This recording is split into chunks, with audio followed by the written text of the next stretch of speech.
entrepreneurial, leadership,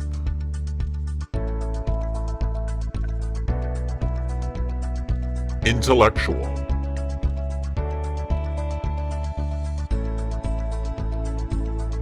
This is the Cultural Connections Podcast.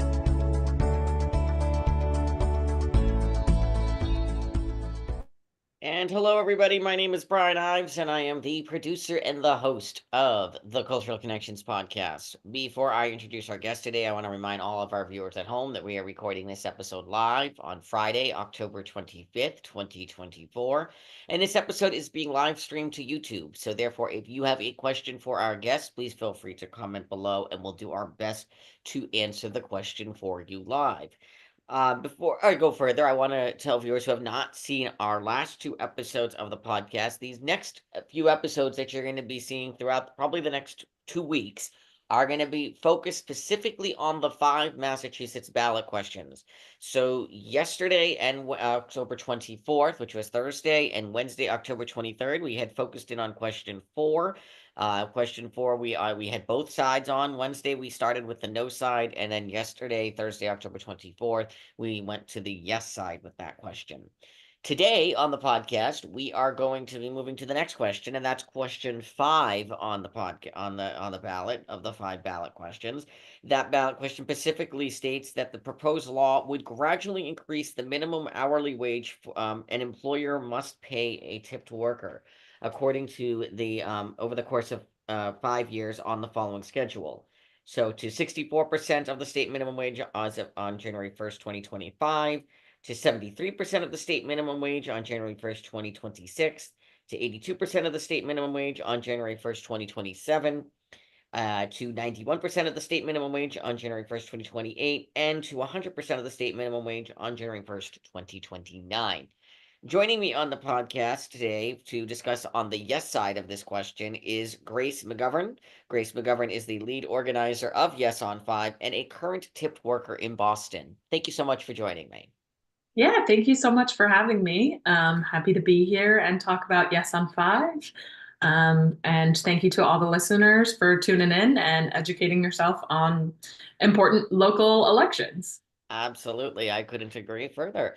So before I go further, I'd like you just to give us a little bit of a brief introduction to who you are so our viewers can get to know you a little bit better.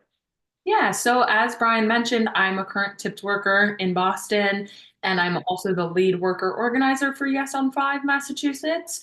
So I came into this campaign work as someone who was working full-time in the industry.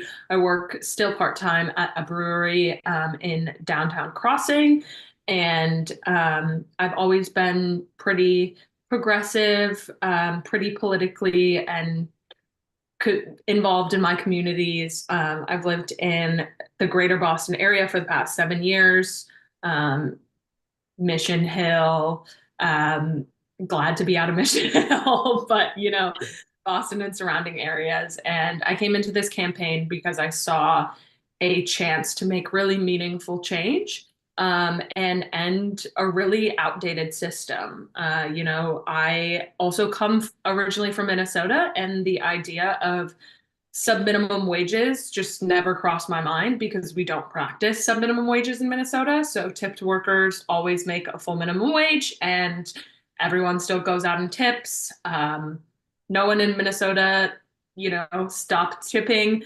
And it seems like common sense. And like I mentioned, unfortunately, a lot of the general public, unless they work in restaurants or have worked in restaurants in Massachusetts, don't know that their servers are making $6.75 an hour. Absolutely. So my first question to you is just to give us a basic overview of this question for our viewers that really don't understand the basis of what they're being asked here. Can you give us just an overview of what this question means and what people would be voting on November 5th at the election on Tuesday, November 5th? Absolutely. Yeah. So passing ballot question 5 would mean, as you mentioned, slowly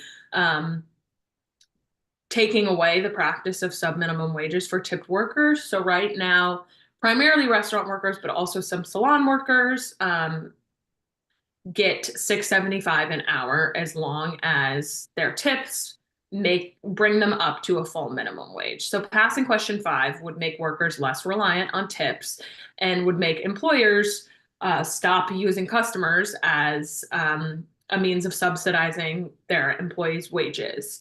So the reason we're implementing this over 5 years is so that businesses are able to mitigate the cost and it's not a shock to the system. But it's essentially the same thing as all of our other minimum wage increases in the past and sub-minimum wage increases, except for this round, we're not stopping at increasing the sub-minimum wage. We will stop once we get to 100% of the state minimum wage. Now, there's also a second part of the ballot question that extends the allowance for tip pooling to back of house workers once everyone in the establishment is brought up to a full minimum wage. So that essentially just brings Massachusetts up to federal standard. Every other state besides New York and Massachusetts in the United States allows for tip sharing with back of house, provided that the restaurant pays all their staff a full minimum wage. So this brings us up to federal standard. And, lots of restaurants, the one that I work in, already pool tips with front of house staff. So it's really just expanding the pool to include other workers who are very directly involved in your service that you're giving to customers that they're tipping on. Absolutely. No, that makes a lot of sense. So my next question, a lot of my questions, if people are watching from home, sound familiar. It's because a lot of these questions are basically similar along the lines of the questions that I have been asking to the other representatives from the other ballot questions that we talked to, for example, yesterday and Wednesday. So these questions may sound familiar to you at home watching. So my first question then to you here is that if this ballot measure were to pass on November 5th, what are the implications of this ballot measure passing? Yeah, so the biggest change, if and when question 5 passes, is we're putting a little bit more money into the pockets of workers who need it the absolute most. Now, this ballot question passing gives the potential for all tipped workers in the state to receive a raise, even those who are claiming that the system already works for them, who are making, good money. That's fantastic. I'm so glad your hard work pays off. Even you can get a raise with this because your base wage is going to be higher and tips will still exist, especially in full service restaurants.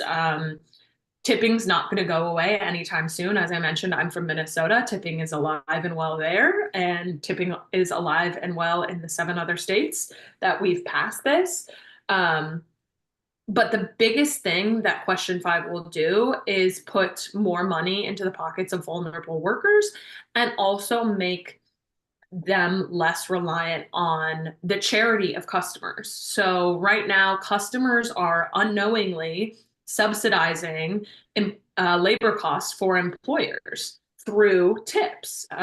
Many customers, if not all, believe that their tips are an added gratuity on top of a wage, but actually it's helping the employer be allowed to legally underpay their customer-facing servers. So not only will it give people more take-home pay, we saw in the UMass Amherst policy brief about this and about its implications in Massachusetts that tipped workers will stand to earn and take home 10 to 21% more money once this passes, which, isn't necessarily a life-changing amount of money, but it would be a great impact to a lot of people. And that means that you don't have to put up with, sexual harassment, racial discrimination, any inappropriate behavior from customers because you're relying on their tip. You're less likely to put up with that if you're making a higher base wage. And also the other issues that come along with, a sub-minimum wage theft. Now you're able to track exactly how much your employer owes you every shift, every hour. You don't have to figure out how much your tips were and how much they owe you to make the difference. It's just a straightforward number that you can count on, that, the AG's office can count on, that everyone can be consistent and accountable. And really just, it makes things fair. Absolutely. No, I do understand what you're saying. Before I go any further, I do want to again just remind all of our viewers at home that you are listening or watching the Cultural Connections podcast. We're live here on Friday, October 25th, 2024, talking about question 5, which is a proposed law that is proposed law for here in Massachusetts that would gradually increase the minimum wage an employer must pay a tipped worker. Um, and we are joined by Grace McGovern, the lead organizer of the Yes on 5 and current tipped worker in Boston.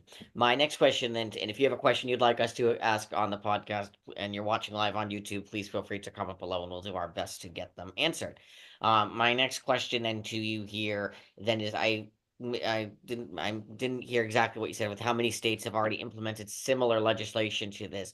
I'd be curious to understand and for you to explain to our voters, to the viewers here, what how successful has this been for these states that have already enacted this legislation, and in what has been the success rate for them, I guess is my question, and how has it worked for them?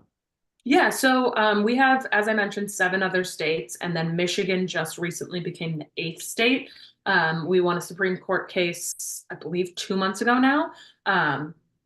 So not quite in the implementation phase, but the 7 states that already practice one fair wage have higher rates of restaurant industry growth. They have about half the rate of poverty amongst tipped workers, and also half the rate of sexual harassment.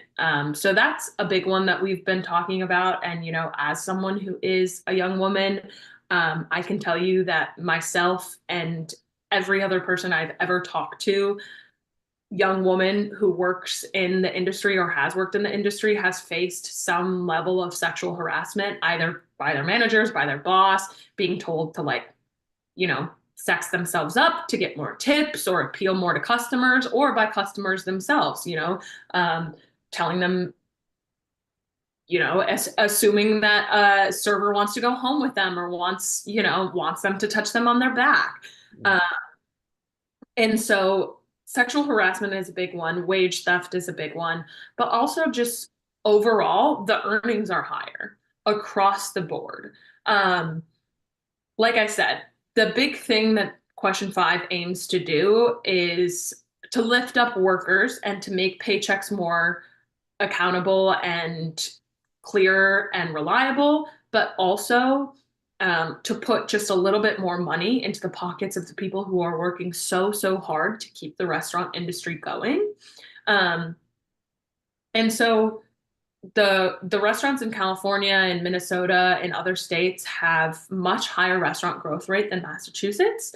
And all across the board, from the lowest income tipped workers in California to the highest income tipped workers in California, make more in take-home pay than the lowest income workers in Massachusetts and the highest income workers in Massachusetts. Mm-hmm. So, you know, these same restaurants, especially the chains like IHOP, like Denny's, whatever it may be, have figured out how to do this without raising their prices from state to state at all, and have found that, you know, it's profitable to pay your customer-facing employees what they're owed.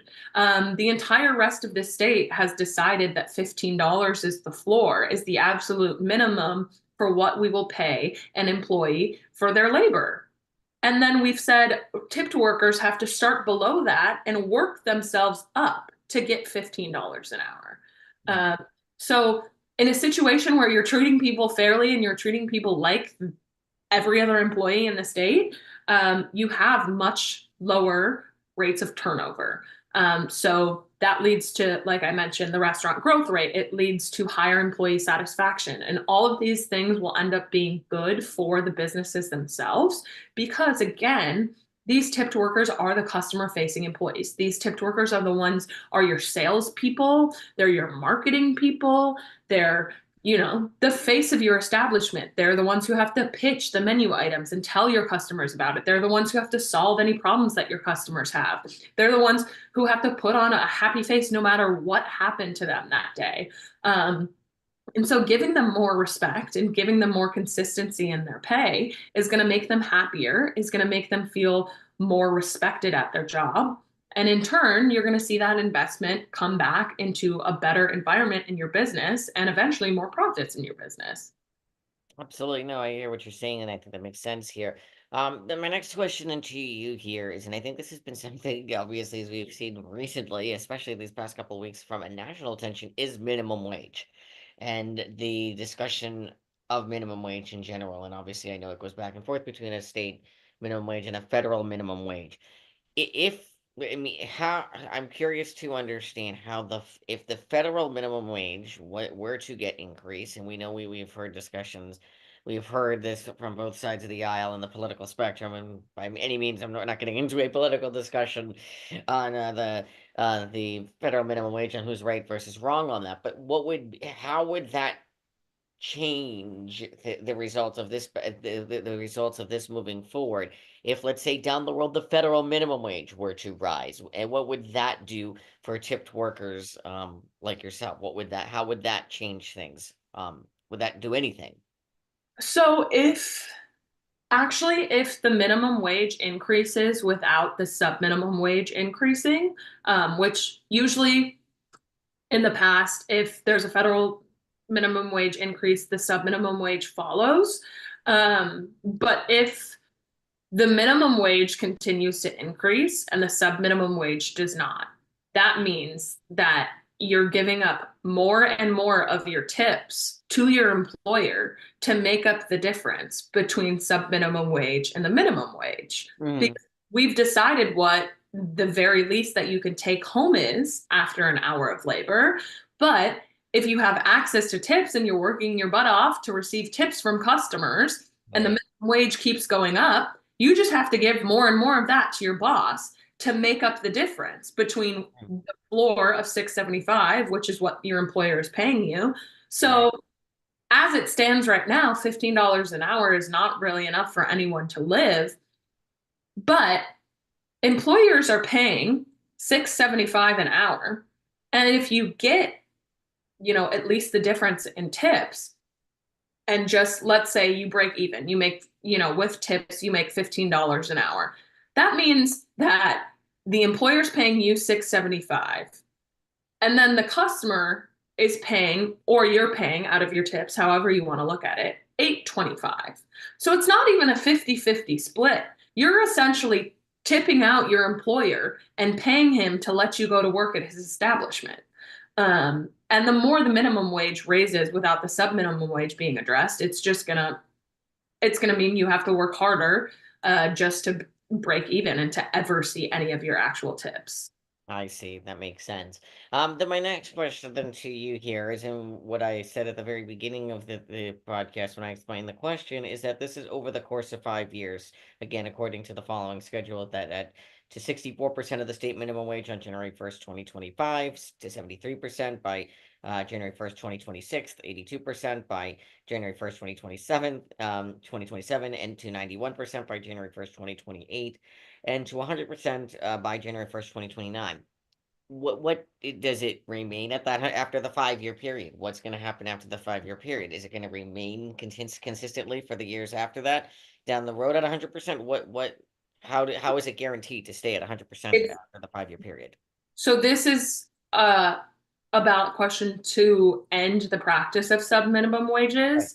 And the only reason there's a 5 year implementation is so that there's not a giant shock to the restaurant industry. So these small businesses that we're worried about and love so much and want to see thrive, so Hmm. that they can make shift happen without insane menu and cost increases right, as soon as January 1st comes. But once we're at 5 years, once we are at 100% of the minimum wage, then we are tied to that minimum wage. If the minimum wage goes up, then we're being paid a minimum wage. So our wages go up.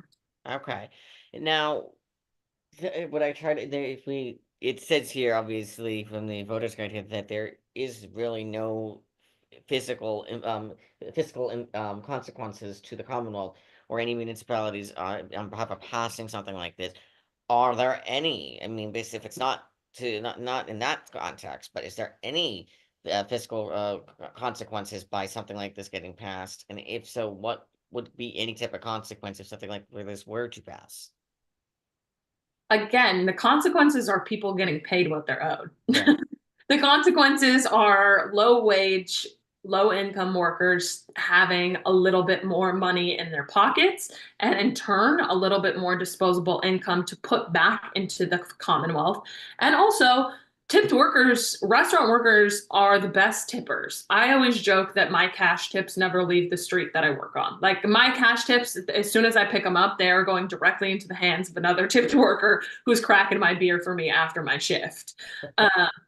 And I think, again, if we're doing the 5-year implementation, I think it would be very difficult for a lot of these small mom and pop places to make the change were it overnight. They had to increase their wages by $8.25.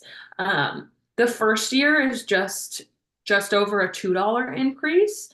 And so to that, I would say, if restaurant owners really cannot figure out how to operate a profitable business without underpaying a certain portion of their staff, then I would argue they shouldn't be in business. You're not a good business person if your profitability is tied to your ability to legally underpay some of your staff, the people who are selling your goods, the people who are customer-facing employees. And so calling it back again to the UMass Amherst policy brief, they estimated that the increased labor costs for restaurant could be mitigated by a menu cost increase of 1 to 2%. Now, we can say that a menu increase of 2% is a consequence of this, but if you look, like, the cost of absolutely everything has increased year after year, except for the cost of workers' labor. And if you tell the average Massachusetts voter that, their $50 tab at a restaurant on a weekend is now going to be $51, but the server that's waiting on them hand and foot for 1 to 2 hours was being paid $6.75 an hour and now is being paid $15 an hour, and they're going to see 100% of the tips that you leave them. Yes. I think Massachusetts voters would be okay with paying 1 to 2% more. It's really not that much, especially in the face of all of the inflation that we've seen, that hasn't followed any wage increases. Right. One of the biggest responses I got while collecting signatures to get this initiative on the ballot in the first place was, that can't be right. $6.75? Is that really, like, people until now, I think now, now we're all tuned into the election and all the ballot questions, and as we should be, but for a long time, people didn't know that, unless you were in the industry, that this was allowed and this was common. Absolutely. Again, before we go any further, I do want to remind our viewers here that you are listening / watching the Cultural Connections podcast. We're live on Friday, October 25th, 2024. And we're talking about question 5 here on the Massachusetts ballot coming up on November 5th. And this is the question that is to a proposed law would gradually increase the minimum hourly wage and employer must pay a tipped worker. And we're joined by Grace McGovern, the lead organizer of the Yes on 5 and current tipped worker in Boston. My next question then to you is why now? What led to this whole idea of bringing this up now? Why not wait a couple years down the road and see what happens? Why now? What's the reason for bringing this up to the table now? Because workers need a raise. We've needed a raise. It's past time. It should have happened years ago. But we're up against the deep, deep pockets of the National Restaurant Association. And, to anyone who's saying it's too soon, workers, like, the cost of absolutely everything has increased and increased and increased, and it's going to continue. At my restaurant alone, I've seen the menu prices go up and up and up over the past year and a half, and nothing has been done to our paychecks. We still deserve to be able to afford to go out and eat and go out and afford to pay the same bills that everyone else in the state of Massachusetts has to pay. If someone's working 40 hours a week, it's not a radical idea that they should have enough money to pay their bills and not be worried about it. Right. No, I think that makes a lot of sense here. Then I guess let's look at this into a national picture. Do you see, and I asked this question in relation to question four into their context, is do you see this as something that eventually down the road, maybe 4 years from now, 8 years from now, whatever, should be brought into a national spotlight? And if so, how do we bring this into a national attention and make more national attention be brought into this instead of going at it state by state by state by state? How do we do that? Yeah, I think absolutely it should be done on a national level. I mean, obviously, I'm very passionate about this and, not hiding my opinions, but I do know that there's a bill on the federal level being introduced, the Horsford bill. I believe it's called the TIPS Act, to end subminimum wages. But again, I know that the National Restaurant Association has lots and lots of money. I mean, it's every chain, every billionaire, the CEO of Denny's, the CEO of Olive Garden, all of them are against us and against their workers who sell their products. And even, as a tipped worker in Massachusetts, I have to get trained and verified to serve alcohol by a program called ServeSafe.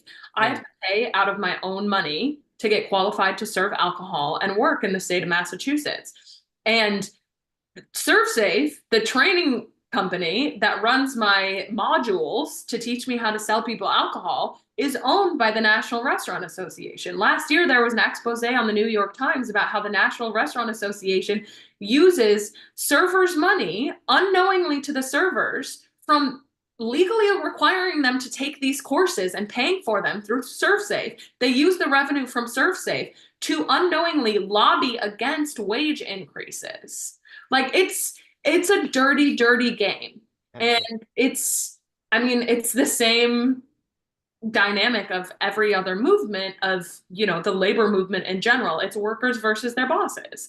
Every room I enter, every town committee meeting, every ballot question forum meeting, it's always myself or another worker or, a former tipped worker in Massachusetts, and then someone who owns a restaurant who just does not want to pay. So I know I went off on a tangent there, but I think absolutely it should be a national movement.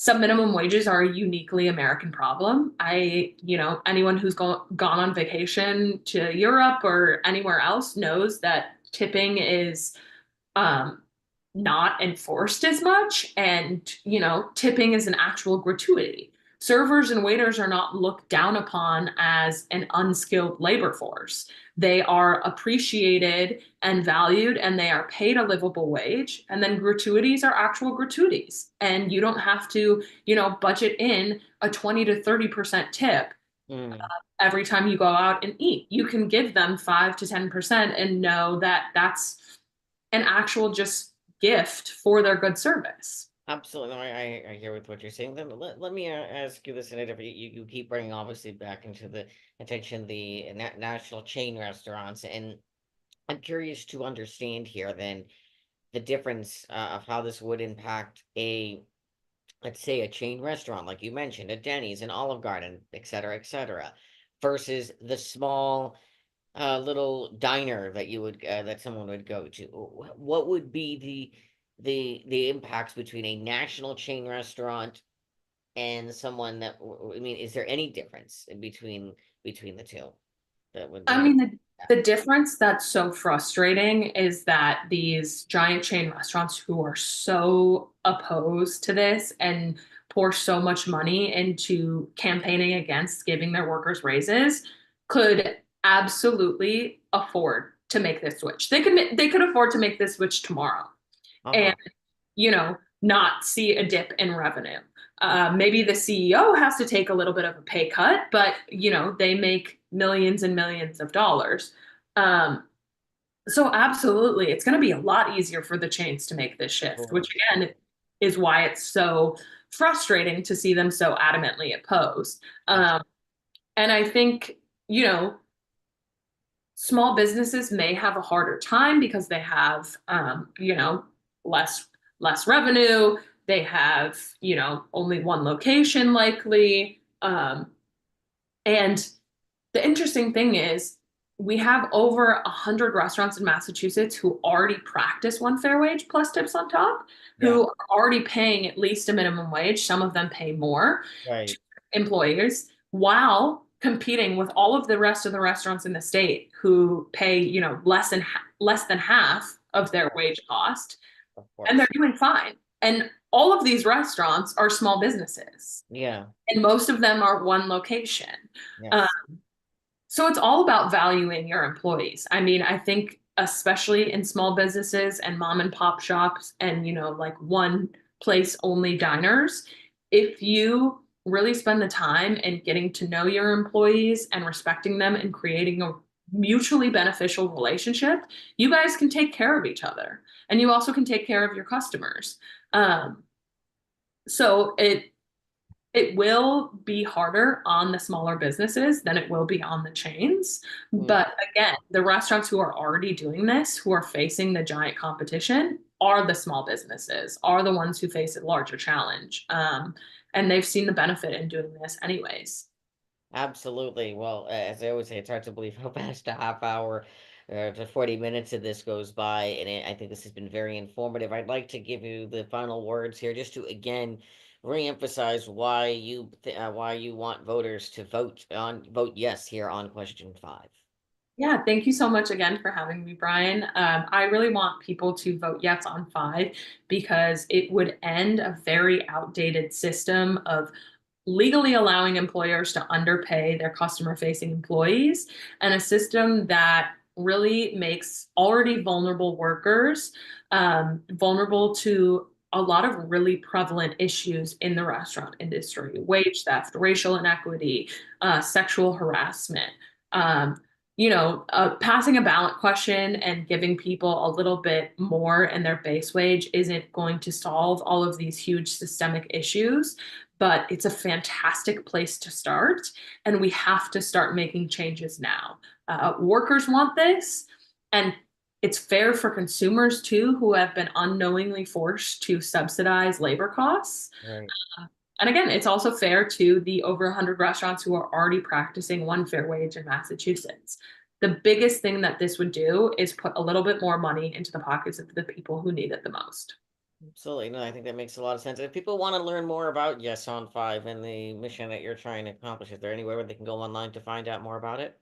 Absolutely. Yes on 5, number 5, ma.org. And yes on 5 MA on Instagram and Facebook as well. Perfect. We will have all of those links on the description in the all of the description in the description of all of the places where you find our podcast here. So if you don't remember that, don't worry. Just look for it in the link and look for it in the description, and we'll also obviously share those links on the social media pages as well. Well, again, thank you so much to Grace for joining me today. This has been another very informative discussion, and we thank everyone at home for watching. If you have questions, comments, or suggestions for future episodes of the podcast, please feel free to reach out to me via email at brianives@gmail.com. That's BRIANIV as in Victor, ES@gmail.com. We always are welcome to get your questions, comments, and suggestions for future episodes. Stay tuned again into next week as we continue the discussion on these ballot questions on Monday evening at around 7 p.m. We'll be live again here on YouTube with the no side here of question 5 to hear about, again, the whole purpose of these episodes is to be informative. We want to make clear here on the podcast that we are not taking one side over another. This is more for you, the listener, the viewer, to get informative information so you can make an informative decision. That being said, don't forget the election is on November 5th, Tuesday, November 5th. Early voting is now open. You can vote by mail as well. And so please remember to vote in the election on Tuesday, November 5th if you are eligible. And we will be continuing this discussion into next week. And if you have questions that you did not get answered, please feel free to reach out to me and we'll do our best to get those questions answered for you as well. For now, I'm Brian Ives. Thanks for watching the Cultural Connections podcast, and we'll see you next time. Thank you. Oops. Wahoo! Thank you again for watching this episode of the Cultural Connections podcast. For more information on today's episode, be sure to check out our social media pages on Facebook, Twitter, and Instagram. You can also watch this episode again in its entirety on our YouTube channel. This podcast is also available on listening platforms Spotify, Apple Podcasts, Google Podcasts, Pocket Casts, Breaker, Radio Public, and New TV. Thanks again for watching this episode of The Cultural Connection.